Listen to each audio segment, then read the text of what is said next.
Welcome back to another episode of the Modern Pain Podcast. This week I sat down with Richmond Stace, a physiotherapist who has turned his focus to pain coaching. But the key was always the connection.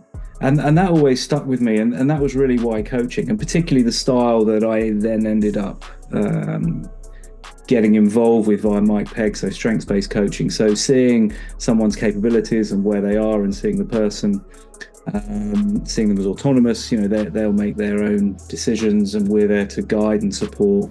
Pain science has clearly shown us that we need to be more multidisciplinary in our approach to pain care. And Richmond discusses how he feels being multidisciplinary is a must in pain coaching. So, we've got to set the standards really high because, these are people's lives and we're here to help them in the best way we can. And with pain and being human so complex and, such a complex dynamic, I just feel that the pain coach needs to be multidisciplinary. Imposter syndrome is something we face from time to time. I know I've faced it.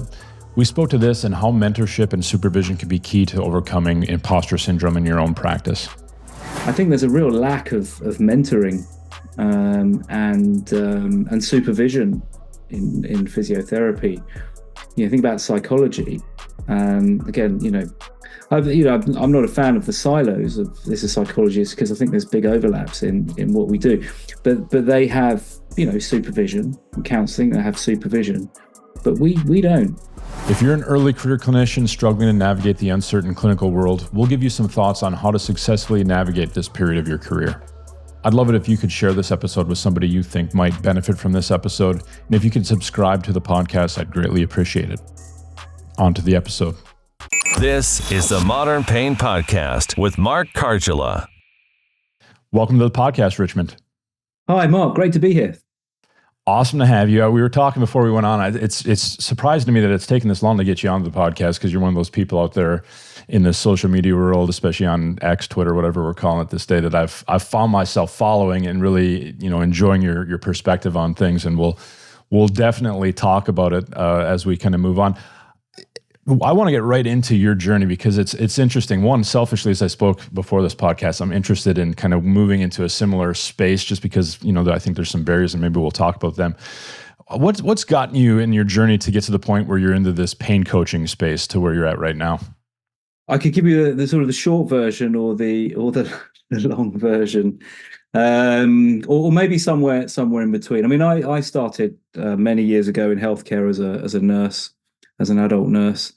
Then I was thinking, well, this isn't for me, but it was an amazing training. But it was actually back then that I got interested in pain. My final project was all about that. It was about why is it that people go into these same operations? I can't remember exactly what the operation was, but the same operations, and they come out with all these different experiences. I started when I was about 18, I think 18, 19, 20. Yeah, I didn't really know anything about anything.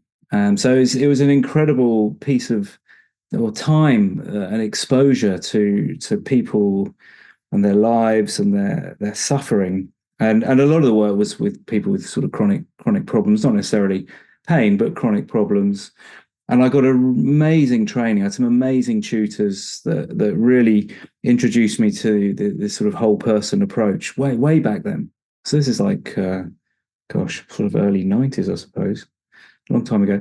But I knew I didn't want to be a nurse forever. There were other things. So I've ended up with this sort of multidisciplinary background of that and rehabilitation and sort of sports science and physiotherapy and pain neuroscience and coaching stuff and psychological stuff. I mean, it's a real bag of things. And that sort of led me probably, I'm not great on timelines, it's probably 15, maybe slightly longer years ago that I thought, well, do you know what, this kind of coaching seems like a good way to go about things here.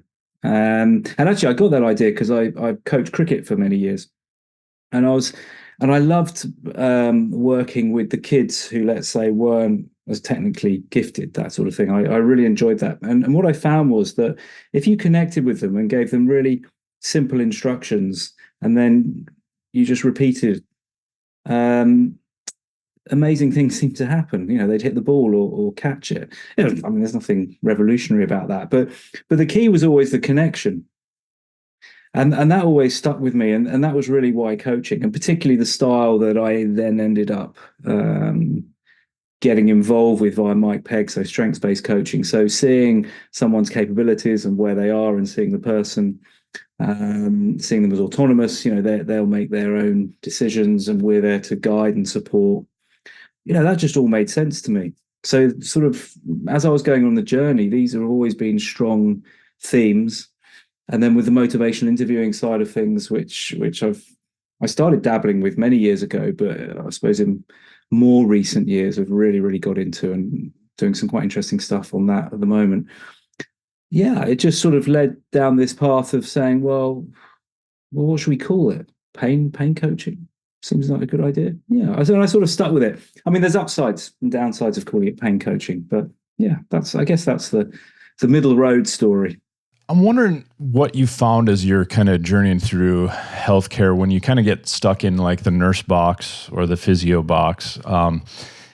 We've kind of seen as pain, our understandings of pain have kind of evolved over time. I know definitely coming out of university, I came out early 2000s, and we kind of had our physio box that we were kind of in, and it wasn't looked upon to where this whole person care. I mean, we had some things, psychology of disabilities, I think it was called, and when I went through school to kind of understand that piece. But really, as a physio, you were kind of going to focus on movement, and you're going to focus on biomechanics, kinesiology, and again, things that still have some value, but kind of greatly underestimate things. Did you find yourself at all kind of boxed in with kind of, if you just really stuck in that kind of mode of operation? Is that what spurred you think, to kind of move into more kind of broad coaching aspects of your kind of practice? I often sort of said that it was kind of luck.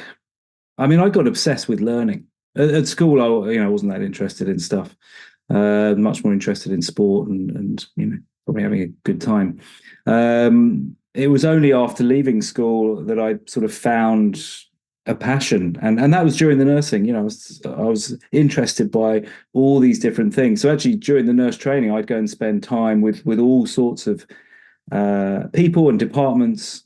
I just tried to see as much as I could and spend as much time with different people as possible. And I also spent a lot of time working, supporting myself. But I worked it was called nursing auxiliary then.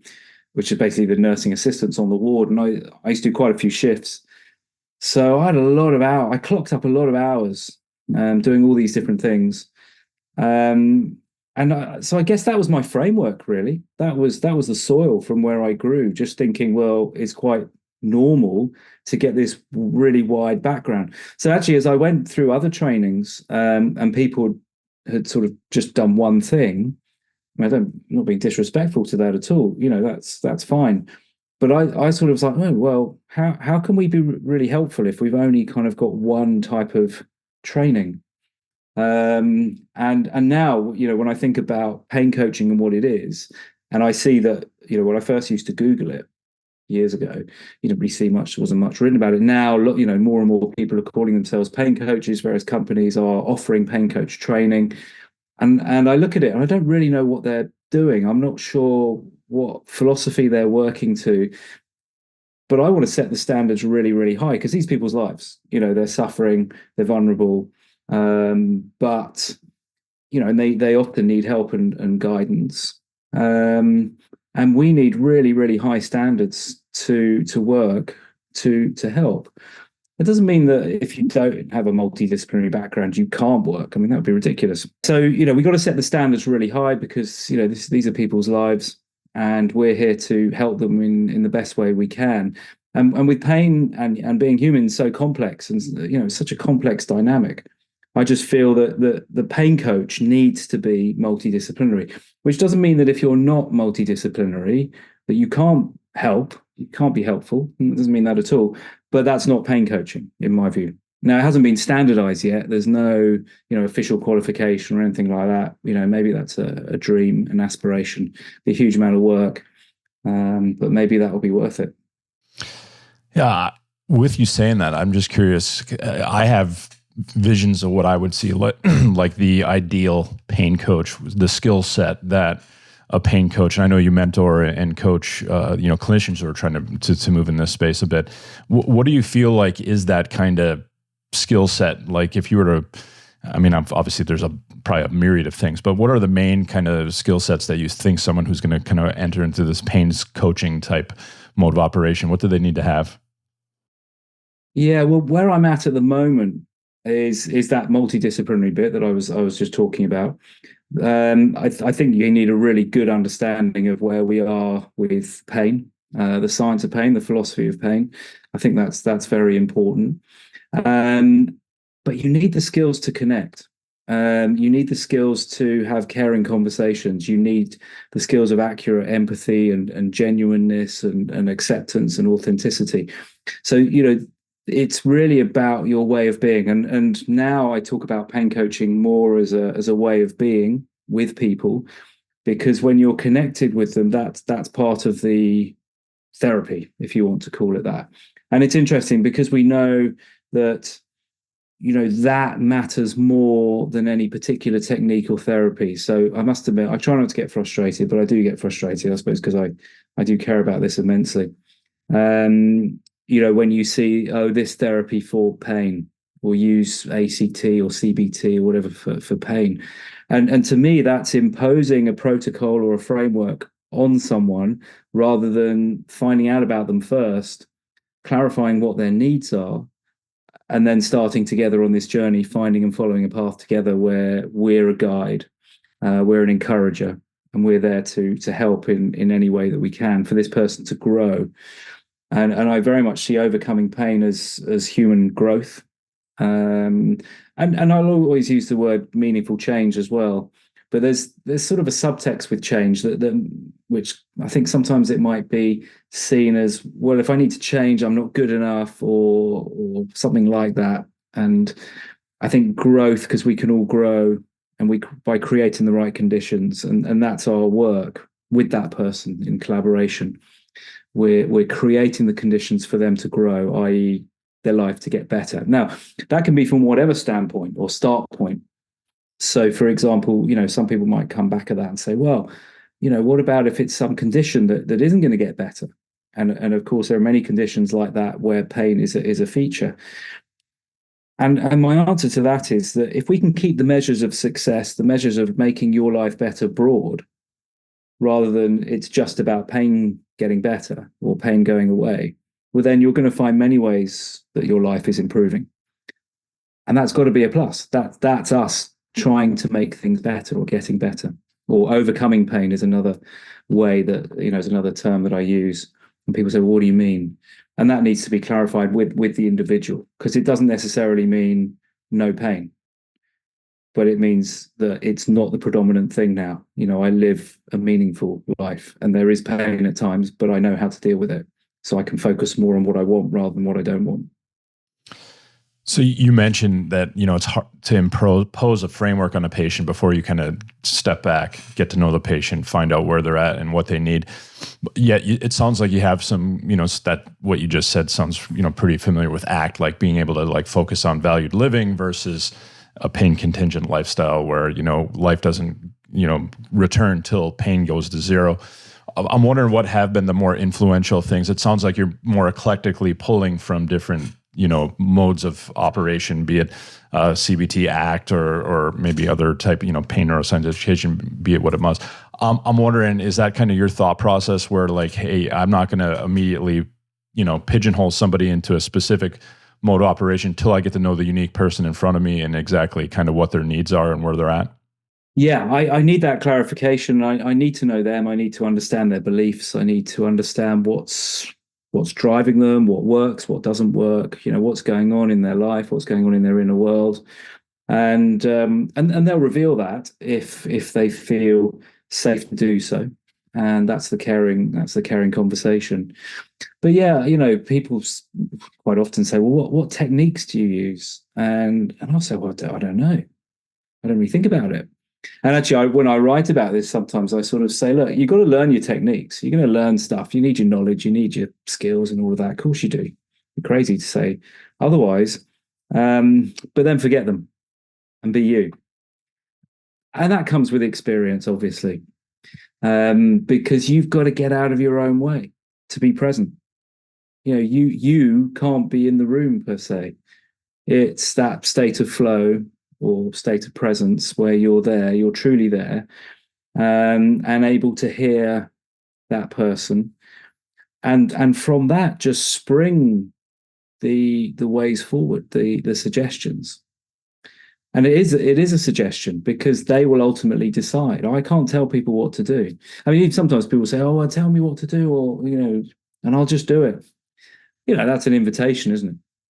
Sometimes that happens, but usually it's a little tap on the door. Hey, I've got some suggestions based on what you've told me. Would you like to hear? And they'll answer, yes, please. Usually, and then you can offer.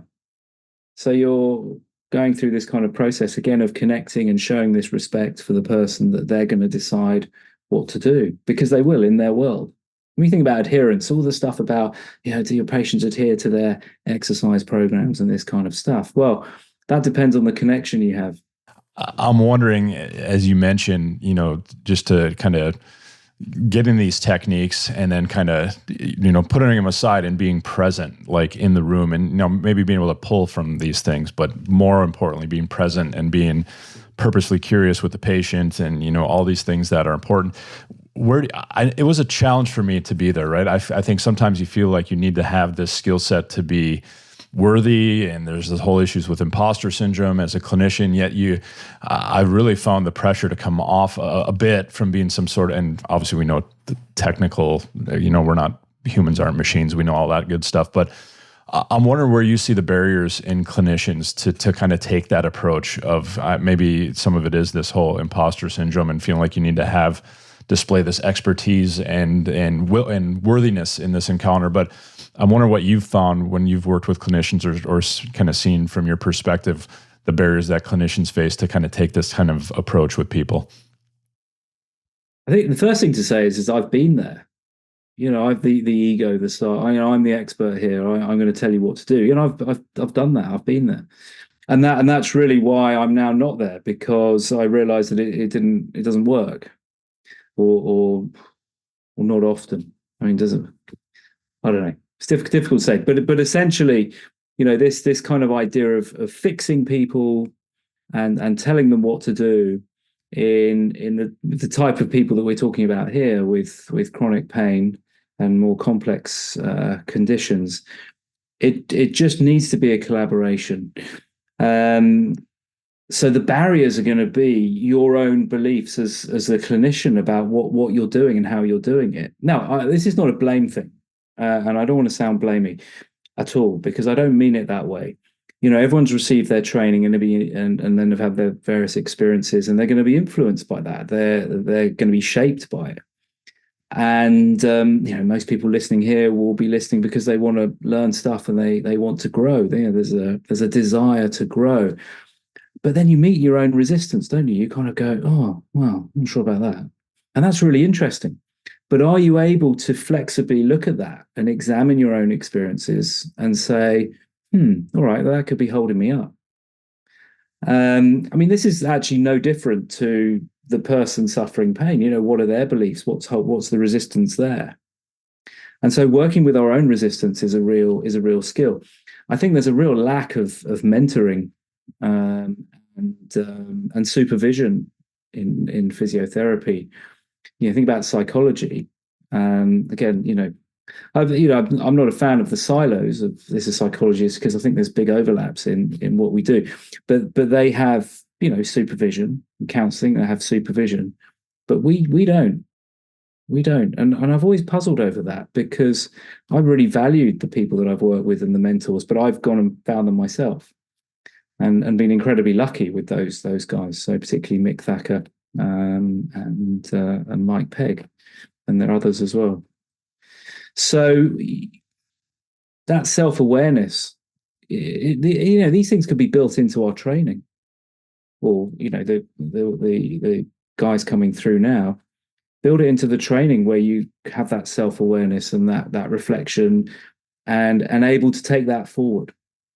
And I think that there's still in healthcare, lots of you sort of see mistakes and when things don't go right and failures as being a bad thing, as opposed to learning. I mean, there are consequences of that, of course. I'm not demeaning it, but that's learning.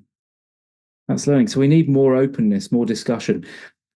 We need to be aware of unintended harm, the words that we use, and what we do and our actions and our behaviors. We mean well. Most people mean well. I truly believe that. But unintended harm is a biggie, particularly with pain. The types of things that are said. So these are all the kinds of barriers that I see, but they're not ones that can't be overcome. I think we can sort these out for sure.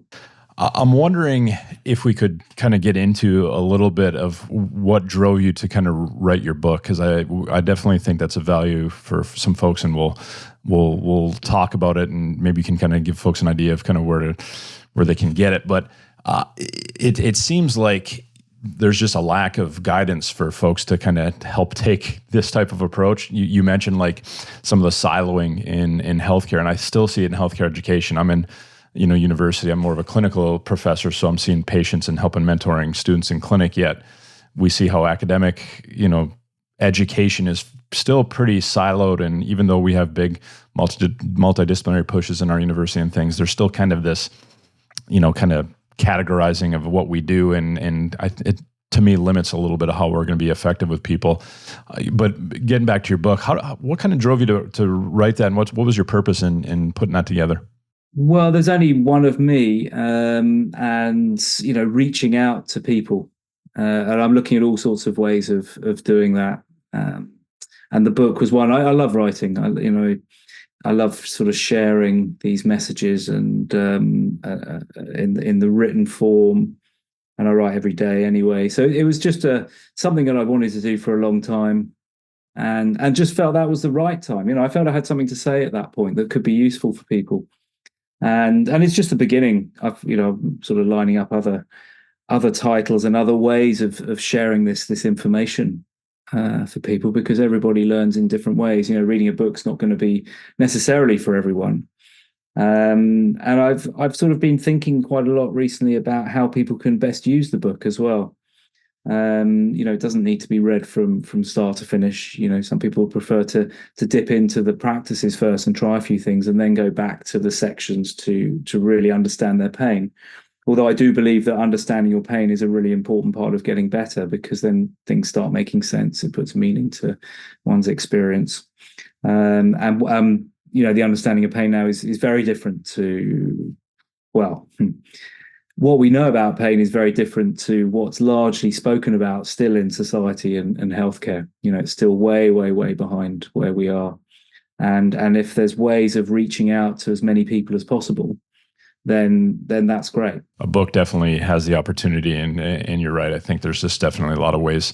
Some people are audio book, and then the written word, and then videos. We live in a society definitely where there's opportunities in different modes of communication that we can kind of leverage, especially in the digital age. You mentioned our understanding of pain, really far ahead of what's still being communicated out there in clinical practice and in society and culture in general. With that whole pain neuroscience education part of this, that's been an intervention that's kind of blossomed as part of this, our better understanding of it. I've spoke about it on this podcast a few times as far as my bumps and bruises with pain neuroscience education. I don't know. I'm curious if you've had some of these same things where you kind of get this new information and feeling like, oh man, I have the tools to educate people in this, just the explanation their pain was going to make this massive shift. Now, occasionally you'd get some patients with some major ahas. I'm not saying there wasn't some benefit of it, but it was a non-nuanced, like I was just coming with the pain neuroscience education. If you had a pulse and some pain, that was usually going to be, my deciders of if I was going to give it to you that intervention. How has your view on pain neuroscience changed from maybe its kind of early days of where it was kind of, I know, and maybe it wasn't as popular in your practice. It became a very biased intervention for me. And then how have you seen that kind of evolve maybe in your practice and in the profession of pain, treatment as a whole? I mean, I got excited about it when I think it was, it would have been Mick who first talked about it at a lecture. He was talking, that would be, I mean, that's still in the 90s, I suppose. And yeah, I did. I got really excited, and because actually, what the science showed, sort of quite basic now compared to where we are, but nonetheless showed that the kind of the whole person thing again, and it sort of brought me back round, because I went through sort of the working in the sports field and all that sort of stuff, which was again very biomedical, and still is. That's probably another conversation. But so I went through that and excited and explaining to people and this stuff. And then I sort of thought, well, hold on a minute. Do people really want to know the detail of what all these different receptors and things are doing?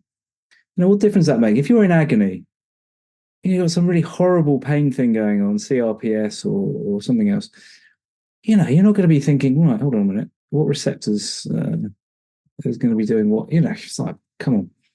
So it just put it into perspective. It's got to be useful.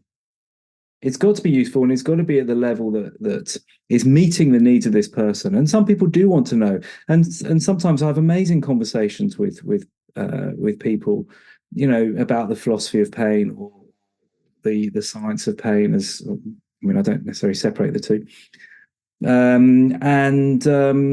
You're like, wow, this is great and really interesting. But then other people, they just need some basics of understanding, how things are going and why they are where they are, and then road mapping where, they could be going.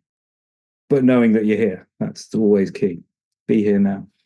And so it's tailoring it, but meeting the person's needs. I know there's a lot of excitement and people are sort of studying PNE. We love 3-letter phrases, don't we? It's always 3. Oh no, so MI is 2, I suppose. But there's a lot of 3s, and that's fine, But again, we've got to see the limitations, and I say, just make sure it's useful for the person. It's got to have some meaning. How's this helping? I think obviously we get excited on interventions that we think might help, a person, and there was a lot of promise with that. And then we had studies come out, and I think most of us that have really invested a lot of time kind of trying to apply it, kind of have recognized its limitations, especially when, we kind of force feed it and we get blank stares coming back at us. And, it just becomes this again, intervention that is non-nuanced. It's just kind of pushed versus invited in, and, maybe some curiosity from the patient or asking permission or offering the information, like you said, and seeing if it's something that fits the situation at hand. Because there are times where, understanding, sensitivity versus damage or different narratives can really make some people maybe less fearful, kind of more able to go, engage in exposure-based treatments and different things like that. So it can definitely have its place.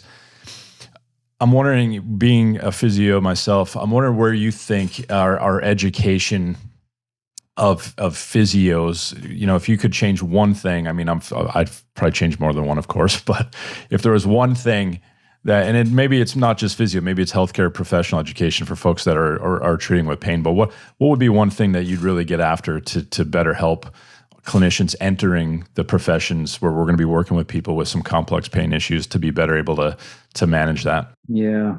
I mean, it's difficult to narrow it down to one. But I do want to say that, I do believe that, people are doing their best. They really want to help. And that includes the people that are designing the courses to educate all healthcare professionals, but that examination of how and what you're doing. I mean, again, going back to the nursing, we looked at all sorts of models of nursing and really analysed them. I remember all that, and lots of self-scrutiny and realizing where the limitations were and being really comfortable with that, to say, yeah, this is great, and maybe this needs updating and that sort of thing. So that would definitely be part of it. And I guess you could put that under an umbrella of starting with me, where am I on this, that self-awareness, and developing that ability to update my beliefs, bring in that flexibility. I mean, we know, for example, that to be well, one of the things that we need to be able to do is to update our beliefs. I often use the analogy of it's like having a having Google Maps versus going down to your local library and getting a map from 100 years ago. We need these regular updates of what's going on because things are changing all the time. And as a matter of experience, we only ever experience the map, not the territory. So we've got to keep updating our maps. And it's really that. And so it is, as you said, it's really exciting when some sort of seeming new stuff comes that we can do. But I think we need to move away from the I'm doing it to someone, for sure, as opposed to we do it together. But again, that's that whole self-awareness piece. And so I think that would be the one thing. If there was one thing, it would be that cultivating that beginner's mind. That might be a way to put it. The Zen notion, the beginner's mind. In the mind of the expert, there are a few possibilities. With the beginner's mind, there are many. That sort of thing. I haven't got the quote quite right, but it's that. Good points. I'm wondering if you could take us a little bit through your process with a patient. You've already alluded to it a bit and spoke to kind of how you kind of interact with a patient, but I'm just wondering if you could kind of speak to kind of how, obviously there's no one size fits all approach. I think if there's anything we've learned with the complexity of humans, that there is no one size fits all for that. But I'm just wondering what is your process then with that in mind to kind of really meet that person where they're at and start offering some things that hopefully moves them in a positive direction? I like to just bring myself to the room, and I just try and be largely who I am. I like a bit of a joke. I'm pretty relaxed, I think.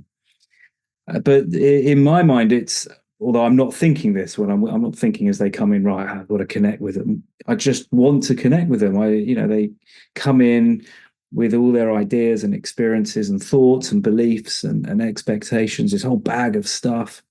And I want to make them feel really comfortable. I want them to have value, and this is their time. And that's just a real honor that they've come to see me, and I feel humbled. You mentioned imposter syndrome. I get that. Totally get that. I sometimes think, gosh, come see me. Why have you come to see me? That sort of keeps your feet on the ground. But essentially, I want to be there in the room with that person and to hear what they're saying. And I want to be able to validate it. I want them to feel heard and cared for, and that every moment that they're in there, that they're useful. I want to be someone that they want to talk to, someone that they think, I want to go and spend time with him because I think I can learn and make my life better. So if they're thinking that, then that's great. And the practicality. There's zillions of skills and strategies and tools and all that stuff. There's loads of things. Funny enough, most of it is not pain related because we're angling towards what they want rather than what they don't want. In other words, they want to be fitter, stronger, more mobile, play with the kids, go back to whatever it is.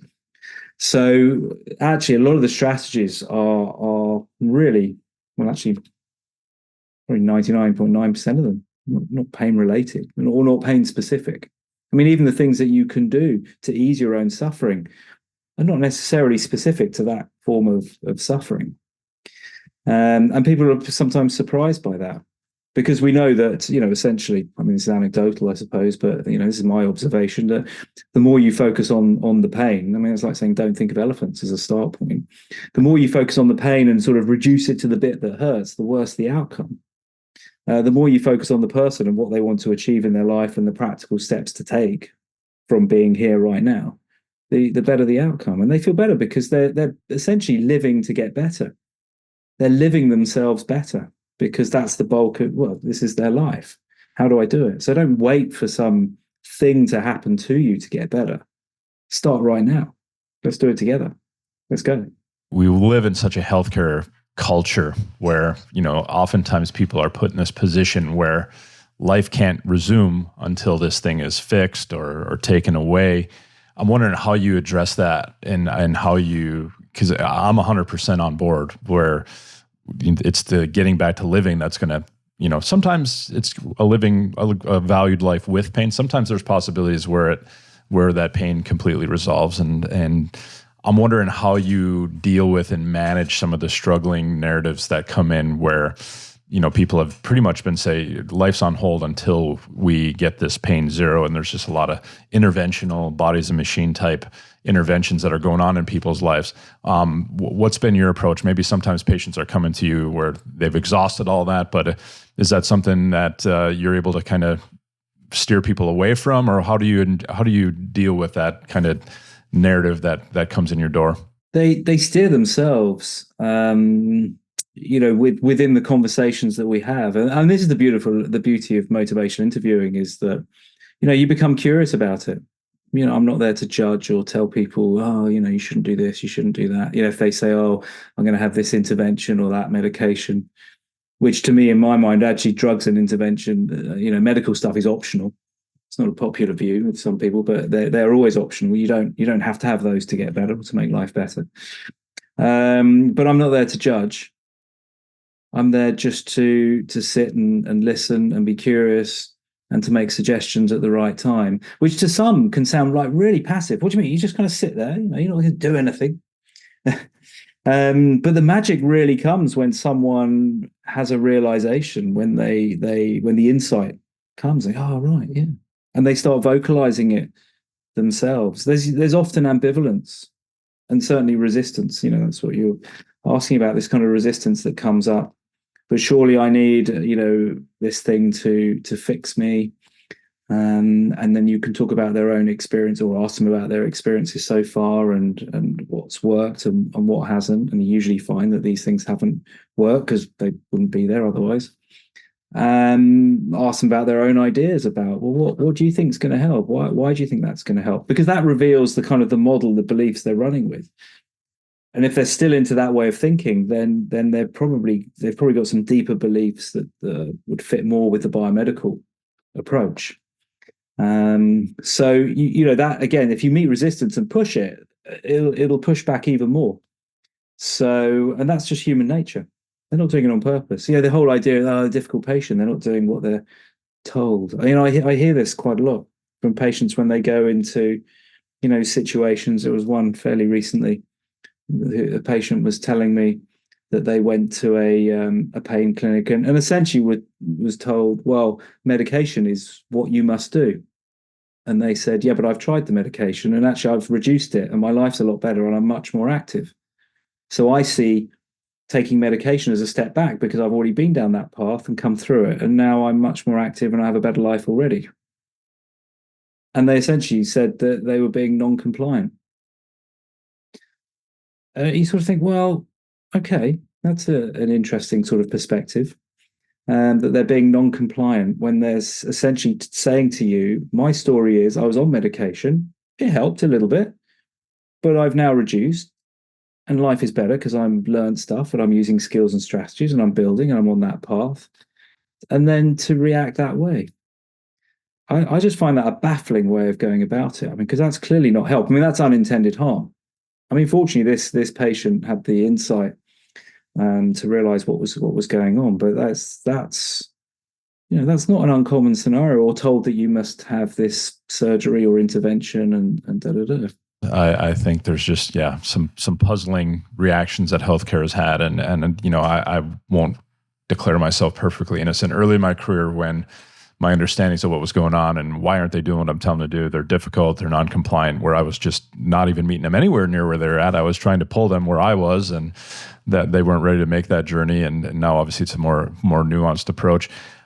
With that said, I'm wondering, if you can put yourself back in it, fresh out of university physio and that discomfort of how do I transition to where I'm a little bit more with the ability to meet somebody where they're at. Because I think a lot of us come out where, where we're at, we're uncomfortable, we don't have a lot of confidence. We're trying to get, our footings in our profession and feel like we belong. And, there's probably even a more massive dose of imposter syndrome when you're at that stage of your career. What would be your advice to somebody who's in that stage where they're trying to kind of get their bearings in the profession and feel like they're making a difference with some of these challenging situations with the complexity of pain? Well, I think it's trying to get a good mentor. And to have people that you can talk to. And again, going back to, what you were saying a minute ago, I've been there as well, why they're not doing what they're telling me, it's sort of going through that to realize that it doesn't work, and then here we are. And you've used the word nuance a few times. I'm totally with you on that. That is, this ability to develop that nuanced way. And I have, when you think about the way rehabilitation is done, it usually lacks that nuance. It lacks that personalization. So, this is the system. These people are coming out of their training, and then they go and you don't have huge amounts of confidence in what you're doing. And actually you shouldn't, because the confidence comes with having these experiences, but they just need to be supported in the right way. And I think there's a lot of basic things that could be fed into training and post-grad, early years training as well.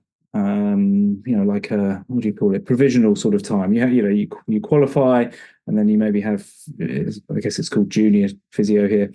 But you have this provisional time perhaps where, you are then developing the nuance, because you've got all these models and ideas and excitement. And let's face it, that's an amazing time. These undergrads who are out there on placement, and then they post-grads think, oh, there's this enthusiasm, this energy, they love it. We've got to tap into that, because they're the future. They're the future. And we've got some amazing people. They'll be brilliant. They can be absolutely brilliant, but they need the support to be able to develop in the right kind of way. We've got to create those conditions. And I'd love to sort of have more sort of conversations with people about it, but it's not always easy to have those. Not everyone's sort of open. Everyone's open to it, which is sort of the nature of the problem, really, isn't it? Yeah, it's kind of that unconscious incompetence that we all get, carry as we're navigating our journey towards expertise throughout time, and we don't know what we don't know, and it takes a while. Maybe it takes a few lumps in clinical practice for us to realize. It did for me. I think I probably came out thinking I was a little bit more prepared than I was. I think a lot of us do have that. I want to respect your time, Richmond. I really appreciate you joining. We could probably talk about this for hours on end, and I've greatly enjoyed the conversation. I'd love to hear kind of what you're up to currently right now, and then where can folks who are listening kind of get in touch with you? I know you're on a few different platforms, so I'd love if you could share that with people. Yeah, no, absolutely. No, I love chatting about this stuff because I think it's important, and I hope it comes across in a positive way, because I think there's so many cool things we can do. I mean, this podcast, for example, you're sharing people's ideas in a really positive way, and that's the way we've got to move it. So no, it's been great to chat. What am I up to? Well, gosh. I've had to skin down my next sort of set of book ideas from about 12 into 2, so I actually start them. So there's a couple of things there. One's going to be around running, and another one's going to be around motivational interviewing. There, I've said it now, so that's out there. So now I've really got to stick with it. So those two I'm working on. I've got the online retreat coming up. I'm big into self-care, which sort of ties into some of the things we were talking about there, about how we look after ourselves and how we build this self-awareness. But that's not just for clinicians. That's for anyone, because self-care is fundamental to be well. And I'm doing it with a friend of mine, Jeff Way, who's a brilliant guy. So that's a lot of fun. So we're putting that together at the moment. So that should be cool. The daily writings on Substack, Instagram, Pain Coach. I put stuff out every day, and people can sign up to that. And then I fiddle around on Twitter and LinkedIn. So I've got a regular social media presence, and I share a lot of stuff. I pump it out there so people can see it and have access to that. You are impressive with your activities on social media, and you obviously can tell you have a passion for writing. You communicate some great ideas, so I'd highly recommend those of you watching or listening to check it out. We'll link it in the show notes so folks can get quick access to your stuff. Again, I want to thank you so much for all you're doing out there, Richmond. It's good to know we have other folks in the world who are really pushing to improve how we kind of better understand and help people in pain. So thanks a ton. No, thank you, Mark. It's been brilliant. All right, for those of you watching on YouTube, we'd love if you could subscribe so we could get more reach to other folks who might be looking to see how they can better improve their practice and better help some folks in pain. For those of you who are listening, we'd love if you could subscribe on your podcast provider and maybe even leave a review. That's really helpful for us as well. But we'll leave it there this week. Have a great rest of your week.